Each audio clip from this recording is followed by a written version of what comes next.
Hey guys! Today, we'll learn to cast on one by one ribbing for our bottom-up cardigan using the Italian cast-on method, ensuring a smooth transition and professional look. Let's get started. Alright, first stitch is just a simple loop, right? With a little bit of tight tension, we're gonna dive into making those knit and purl stitches one after the other.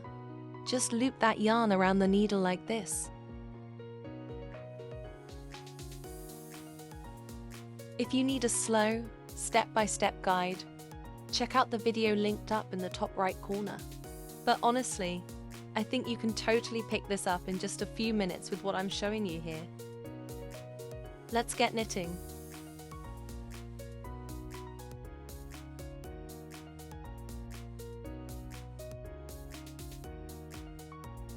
Place markers on the needle after every 10 stitches for easy count during bottom-up cardigan cast on, as the total number can be substantial.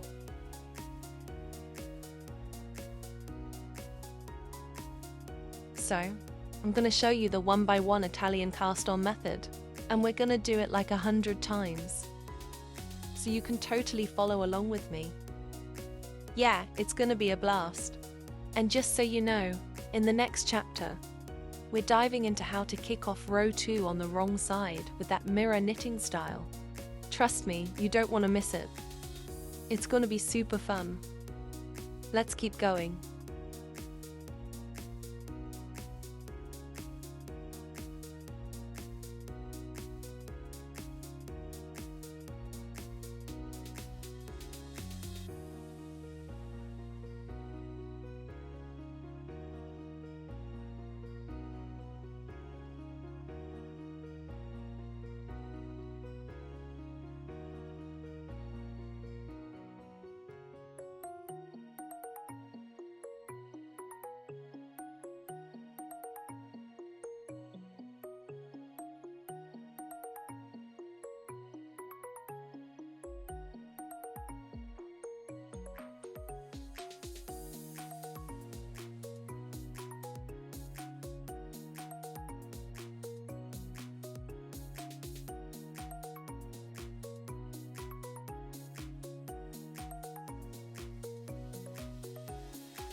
Alright guys, let's talk about the last step here. So, what we're going to do is a regular long tail cast on. This is going to help keep everything from unraveling, especially since we're using that Italian cast on method. It's a simple way to secure the edge and really makes it unnoticeable. Okay? Just follow along and we'll wrap this up nicely. I'll repeat once more after this finished result shot.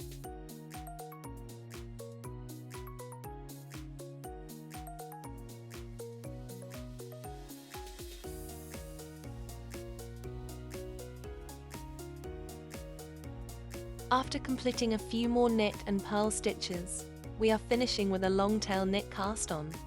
If you're interested, there is a method for purling this long tail cast on. You can find the suggested video in the upper right corner.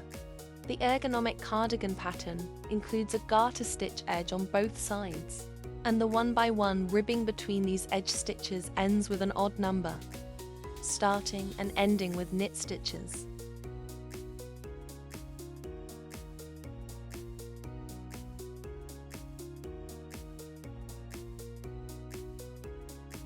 Alright, let's dive into the second row of knitting and purling from the wrong side using the mirror knitting technique. Instead of flipping our work, we just switch hands for the yarn. It sounds a bit tricky at first, but it gets easier once you get used to it. If you're curious, I've put together a whole playlist on mirror knitting methods, so check out the suggestion in the upper right corner. The beginning rows can be a bit challenging, especially with the Italian cast on.